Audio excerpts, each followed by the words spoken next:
wafdi ballaaran uu hogaaminayo wasiirka wasaaradda madaxtooyada Soomaaliland Xirsi Cali Xaaji Xasan ayaa dhagax dhigay ilaa 8 mashaariicood oo kala duwan oo laga hirgeliyay degmada War Cibraan ee gobolka Togdheer. wafdigan wasiirka ayaa waxa qayb ka ahaa wasiirada wasaaradaha caafimaadka, beeraha, wasiiru dowlayaasha maaliyadda, waxbarashada, agaasimayaasha guud ee wasaaradaha caafimaadka, maaliyadda, maareeyaha telefishinka qaranka, xogayaha gaarka ah ee madaxweynaha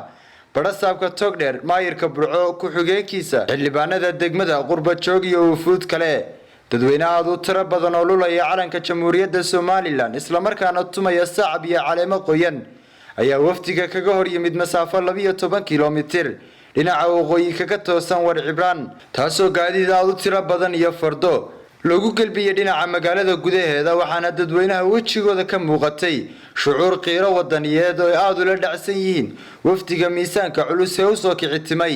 mashaariicahan ee dhagax dhigeen wafdigan uu hogaaminayo wasiirka madaxtooyada ayaa waxaa ka mid ahaa xarunta ciidamada asluubta, xarun waxbarasho, MCH, xanaanada xoolaha, maxkamad, dhaambiyood ballaaran oo laga hirgeliyay deegaankaasi iyo mashaariic kale oo ay u baahnaayeen isla markaana dadka deegaankaasi u qabeen baahi. halka geesta kalena ciidanka booliska ee degmada War Cibraan lagu wareejiyay gaari boolis ah oo ay ku shaqayn doonaan ciidanku. wasiirka wasaaradda madaxtooyada Soomaaliland Xirsi Cali Xaaji Xasan oo bogcad ballaaran kala hadlayay dadweynaha ayaa sheegay in xukuumadda Soomaaliland ee uu hogaaminayo madaxweyne Axmed Maxamed Maxamuud Siilaanyo ay ka go'an tahay hirgelinta iyo wax u qabashada bulshada reer Soomaaliland min tuulo ilaa degmo. wasiirku waxa uu uga mahad celiyay shacabka sida karaamada iyo sharafta leh ay u qaabileen. maanta waxa runtii aad iyo aad aan ugu faraxsanahay uguna niyadsanahay in 8 mashruuc oo tarantaali halka laga fulinayo inaan u soo qasdinay intaan oo xubnaa oo saaxiibada wasiiray in laga fuliyo mashaariicdaas sheegayno ee halkaan u maraynay qaar wasaaradoodii maqan yihiin ay noo soo igmadeen. waxa la idinku yimi muhiimadda la idin siinayo ee la siinayo degmada iyo horumarka la siinayo يعني دقمانك كلام ودنا Soomaaliland إن شاء الله تعالى قارح لقى قبتي قارح لقى قندنا وويلين مركب واحد ذيك جينا إن شاء الله تعالى كذب قارتان مشاريع دانا إلهنا وحنا كبرنا ونذوق عن قبته أنا وحنودي أرسلنا نفولنه سيدا ونكسر الناس الدوية وغاد كنا واحد فرحنا وين أنه أنت هالك أنا وكسرنا الطوبة كنا صحنا أمرك مدحوينها إنه نجنو مشاريع كل جد سنة هالك ما نصير نكير جنو oo ay kamid tahay tan markaanu dhignay ee xanaanada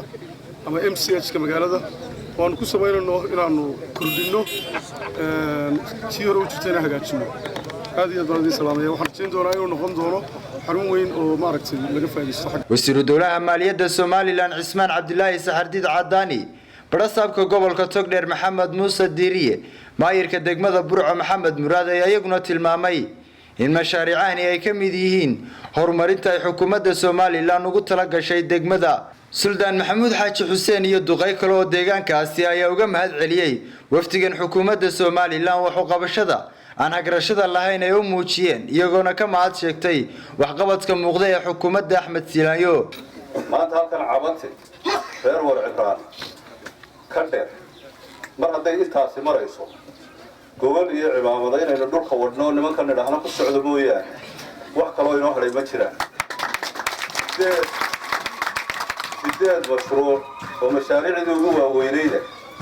oo xalay tan la idin soo dhaxay oo raggaasi nin waliba shaqadu ka yimi iyo miisaanka ay leedahay aad garanaysaan oo intaas soo wasiir ay fadhido oo wasiirada nin waliba uu yidhi halkaasaan tegaya ay gaarsiiya hablaha xitaa halkaa fadhiya qaar baa ka yimi dhulkii aad iyo aad baan idin soo dhawaynaynaa, aad iyo aad baan idinku mahadnaqaynaa. arrimaha qabateen aad baan ugu faraxsanahay. haddii ilaahay idmo waxaanu ilaah baa mahadle idinka mahadnaqaynaa mashaariicda inta badan naga maqnay ee aad maanta noo dhagax dhigteen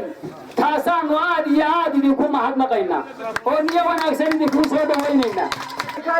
وعلى وحي فرس كدلي أورد استعان كرتيو هذي كاريو هذا من ندي ولاد عيك كسرني أكرني أورد كوي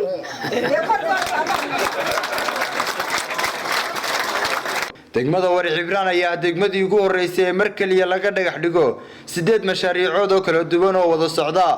kuwaas oo lagu horumarinayo guud ahaan degmada. waa bahda telefishinka qaranka Jamhuuriyadda Soomaaliland cabdisattaar cabdilaahi cali iyo cabsaaq faarax cabdilaahi burco.